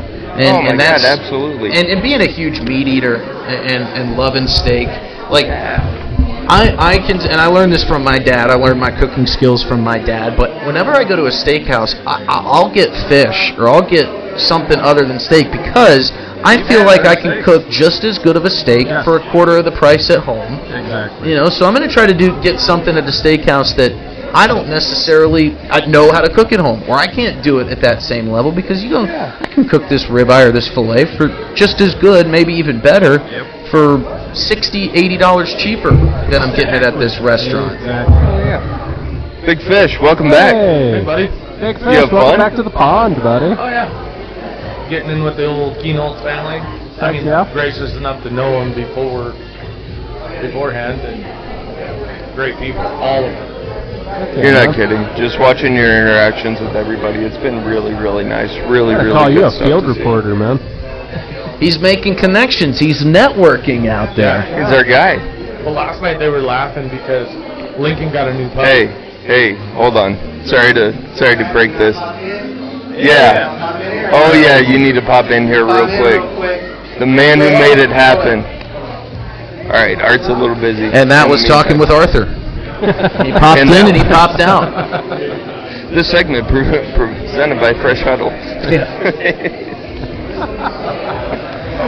So It's a good day. just got done chatting, talking around. a little bit, like, he gave me a little insight on day-to-day life of Lincoln Kienholz and the prospect of Ohio State, how things are progressing for him. We talked a little bit about, his high school and how he had to slow everything down, because, he goes, I threw picks all the time, and multiple picks. And he said it wasn't until, like, the playoff game, sophomore year, that he said it just clicked. Come on in, man. And the rest is history.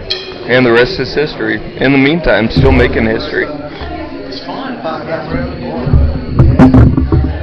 That's what I'm talking about. Oh, man. We got Art coming. Here comes. What it do? Art, Fresh Huddle, in the house. Already? Hell The yeah, man who this made is- it happen. This is an event, buddy. We do what we can. What a do what we dude. can. What a day. Props to you, man. You've done a lot of work, man. Thank you. I appreciate that. And you're the man who brought us here and the man who made it happen. Hey, man. Sports memorabilia. Guys, again, Fresh Huddle down here at the North Plaza Mall. You guys need to come check it out. Yeah, you got to hurry. There's North one Ridge Plaza. sick Tom Brady jersey left, Kelby told me. Ooh.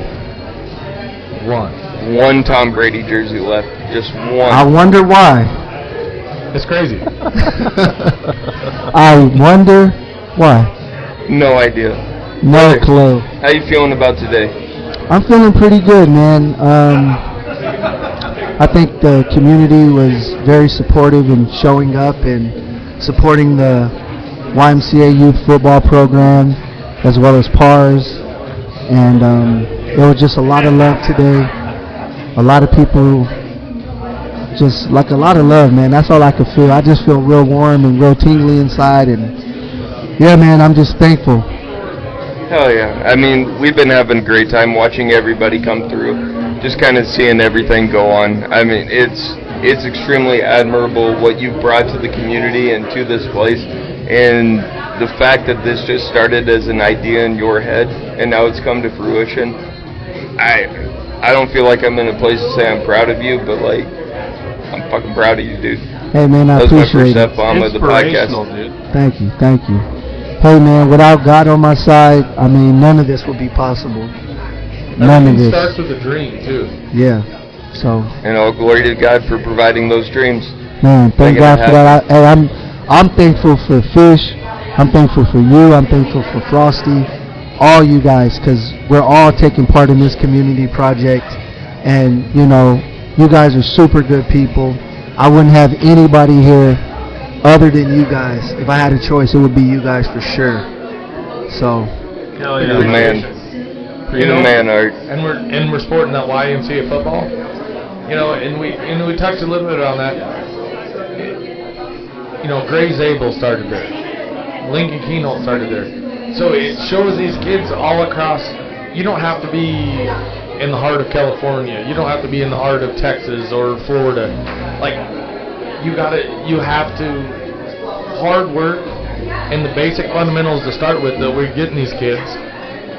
And just remember, if you are a kid out there, like these guys that are getting drafted and high major college football players, they do all the dirty work in the silence, in the weight room, and off the field, where there's a crowd not cheering them on. Like these champions are they're self-made champions. Yeah. It that just is doesn't true. happen. That is true, man. Yes. Hard work will pay off, no Yes. matter if you were. From wherever. Yeah. Wherever. Wherever. And I agree with you saying, Fish. I agree. I think it has to be in you, not on you. And this kid, Lincoln, definitely has it in him. Gray Zabel, he definitely has it in him.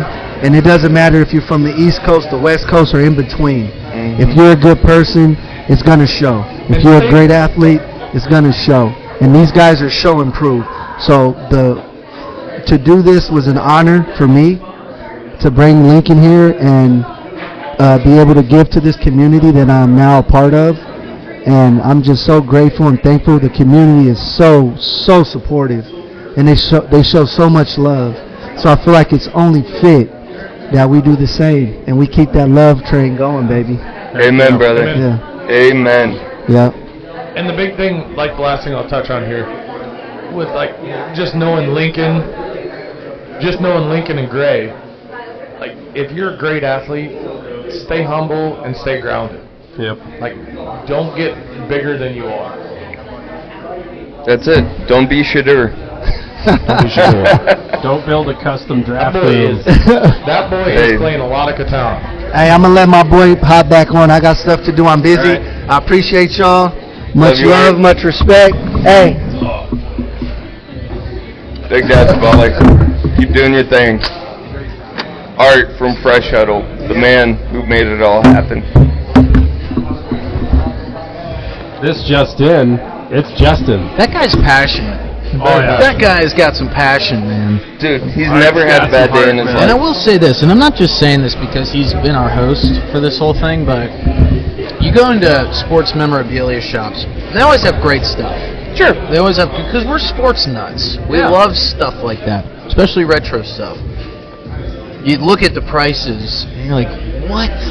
What are you thinking? I What can't is spend this? $1,200 on this? Did Michael Jordan wear this hat? Did he Right. wear the the prices in Fresh Huddle are really, really reasonably priced, and he did that to I think, as everything else that we've said, we keep beating the dead horse, but kind of foster the community of younger sports fans. And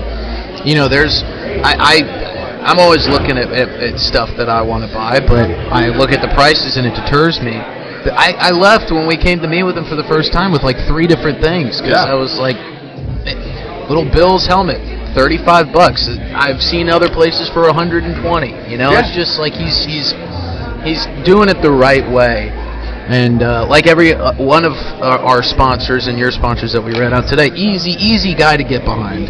Easy guy to get behind. And Absolutely. appreciate him having And us out it's today. great to see what he's brought to the area and just kind of that Southern California swag that he brings in here too. Yeah. The plethora of options that he has in there as well. Yeah. Buccaneers fan, Cowboys fan, Dolphins fan, Bills fan. He's got something for everybody. He's got us all covered. Got something for everybody in there. Top to bottom. Cards, jerseys, just random gear, whether it's lanyards, hats. It's all there. And again, thank you to him for reaching out and making the Lincoln Kienholz Meet and Greet event absolutely possible. Without him, None of this would be possible.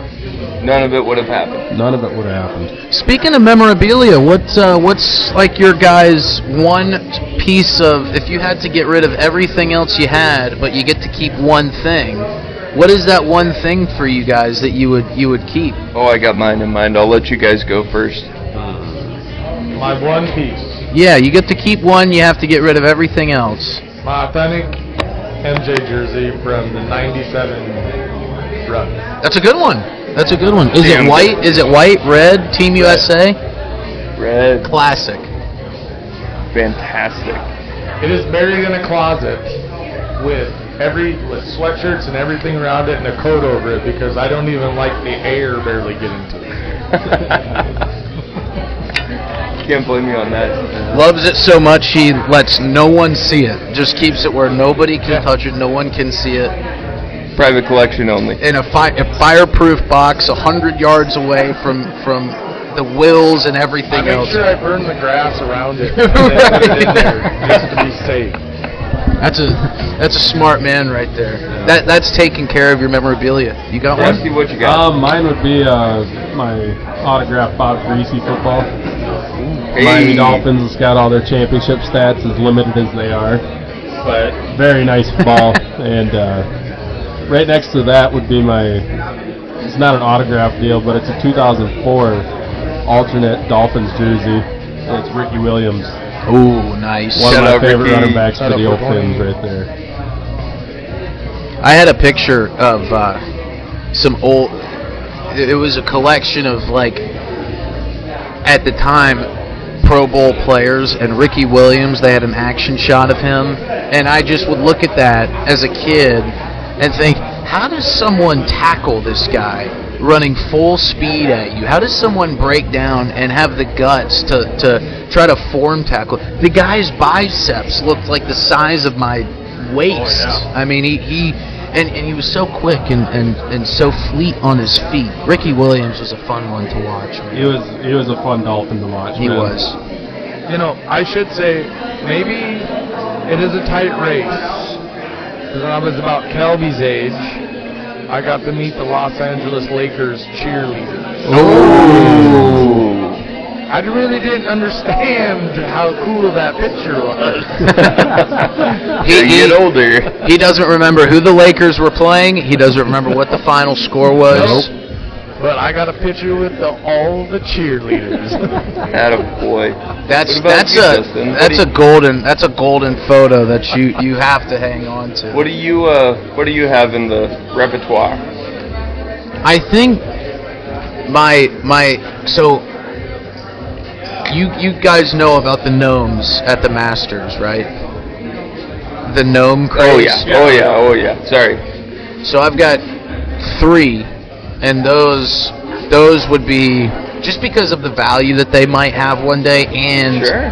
they're kind of hard to get. I Yes. think those would be if I were to have a fire in the house, I'm grabbing my dog, I'm grabbing my golf clubs, and I'm grabbing the gnomes. I think those are the ones.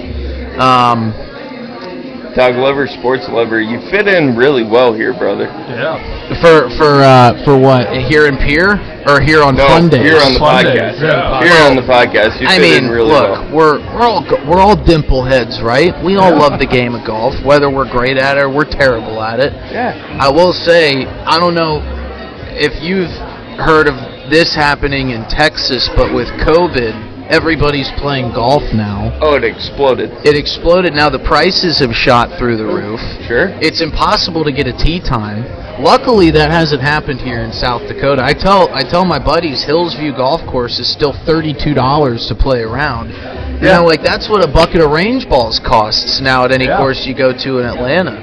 Like we saw a course that used to be $100 to play is now $195, and it's tough to hear that happening. And I'm just like, I'm so glad that we don't have that issue here. You're not kidding. And you know what's interesting too here in South Dakota? A lot of fivesomes out on the course. Mm-hmm. I've seen, but they kind of, if you're in a fivesome, to play quicker, but. Yep. Everywhere else I've been, if you were at a fivesome, you'd maybe make it one hole before you had the marshal out there asking, "What the hell are you doing?" Yeah. Like, who let you out here in a group of 5? Absolutely. I saw that for the first time when I played my second round out here. I got behind a fivesome. I was like, "Does the marshals know that these guys are doing this?" What marshals? Yeah, and it's like, they went out like that. Or actually, the marshal is playing with the guys here. He's in that That's the fifth in the group. Yeah, that's the marshal. Yeah, that's him right there. You want to complain? Complain to the guy in the fivesome who's playing in front of you, holding you up. So my big piece in my collection. Yes, you knew it right off the bat. Oh, right off the top. It's the one that I'll hang on to for the rest of my life. It is a Mickey Mantle signed baseball. Nice.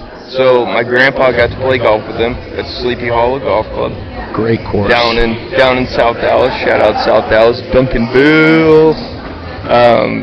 So he got to play golf with him. My grandpa had him autograph this ball to Don, David, and Neil, my dad and my uncles. Do you know what the twin uncles did with that baseball? They played with it, didn't they? Straight sandlot move. Oh. Went and played with it. So it's still a little bit faded on there. Oh my But gosh. it's sitting in a ball case, and that is the biggest piece in my entire collection. Baby Ruth. Baby Ruthie? They were like, at the point when they had that and they decided to play with it, they were like, "Well, we need a ball to play with." Need a ball. If only they had known. Oh, man. I mean, there's all things that you can probably think back when you were little that you did destroy because it meant nothing. Like, Sure. Yeah. Just another thing. I had all the autograph, a ball autographed by all the Braves. Otis Nick, you know, it was like David Justice and Chipper Jones and all them guys. Oh, yeah. I didn't care. Smolty, Glavin, Maddox. Yeah, all those guys were on that ball. But guess what? It was just a ball with some autographs on it. It was a baseball with some writing on it. Small town. Oh, great! It's ruined now. Small town South Dakota kid, you know, like, and we were playing with it. I know where it's at. It's under about 20 feet of dirt right now. Oh, nice. Oh, Yeah. You stowed it away? Yeah, because we would play in the backyard baseball in the drainage ditch. But if you hit a home run, it sailed across the road over into the willows. And that was a forbidden no-go zone. No-go willows. And then we always thought about trying to find it, and then the city just come through and pushed dirt and leveled that whole place out. We're like, whoops, that baseball's gone. It's down there somewhere. It is. I intentionally buried a baseball one time because I was like, this is going to be a value. I can't remember what it was. It's still in the box, and it was like a Babe Ruth. It wasn't signed, but it was like a Babe Ruth model ball in this old school packaging. And I was like 9 years old, and I thought, this is going to be worth some serious money one day. I need to keep this somewhere safe. Yeah. So I put it in like 3 Ziploc bags with some paper towels, and I buried it in my backyard, thinking that it was going to be completely weatherproof. Nothing's touching that thing. And the earth did what the earth does and just seeped in there. That ball is completely ruined. It's waterlogged. And meanwhile, I thought I was protecting it, doing the right thing by burying it in my backyard like it was my dead dog or something, and it just completely ruined that baseball. So, you know, when you're young, sometimes you think you're doing the right thing, and in hindsight, it's always 20/20. But there was some little kid out there somewhere that used a Hannes Wagner card as a white spoke thing to make yeah. in there. No, my dad talked about having all them baseball cards. Yep. And of course, you know, living on a ranch farm, he didn't clean his room one day, and the punishment was Grandma burnt the baseball cards. Oh man. Way to go, Grandma. That's why she got run over by a reindeer, because she was doing that kind of crap. It was an inside hit job. There's also someone out there with I've got these boxes of old football and baseball cards, and there's probably like 10,000 of them in there. They were given to me because somebody moved out. They're like, I don't want them, and I was like, I'll take them. Somebody's got a collection like that has got an old mantle card in there, or some sort of rookie card that could buy them a new house, and they have no idea it's in there. It's just sitting in some house. It's got a mortgage that they can't pay, and if they had only gone through those baseball cards and found it, they'd be on a yacht right now somewhere. They'd be living large. They'd be living large, and it's just sitting in their guest room right now collecting dust, and they don't even know it. It's Protect out there. your stuff. Take care of your stuff. It's pretty crazy, this resurgence of cards now. Well, vinyl made a big comeback too, so it's like the retro stuff is kind of... Time is a flat circle. That's what they always say. I mean, this resurgence, that Pokemon cards are back. I mean, you see these videos of these guys getting in fights because they're hoarding all these Pokemon cards. Do you know what I would do to still have my 3 OG Charizards right now? So I never understood. That would bring a pretty handsome...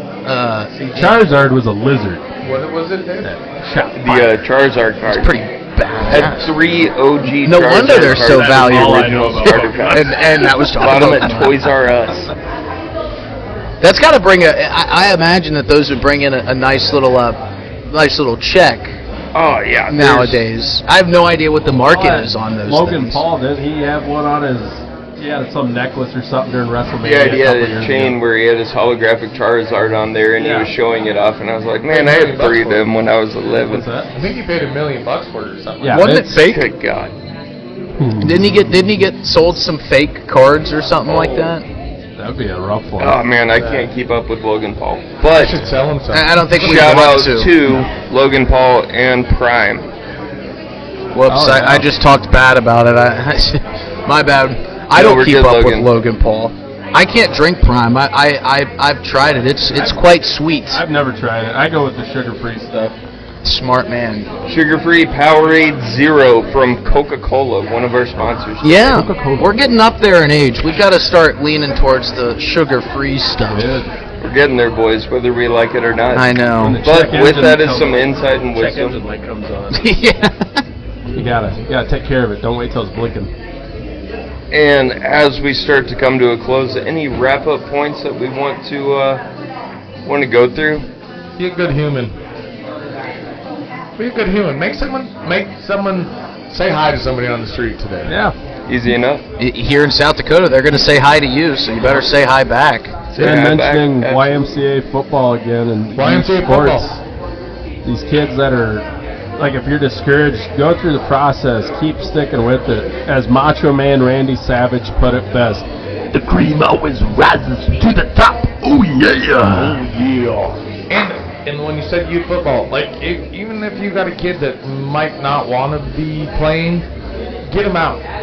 Include him. Because you never know, like, just being in the sports camaraderie. Like, we've all been there. Like, I mean, like, it just opens up new avenues and better confidence for all things.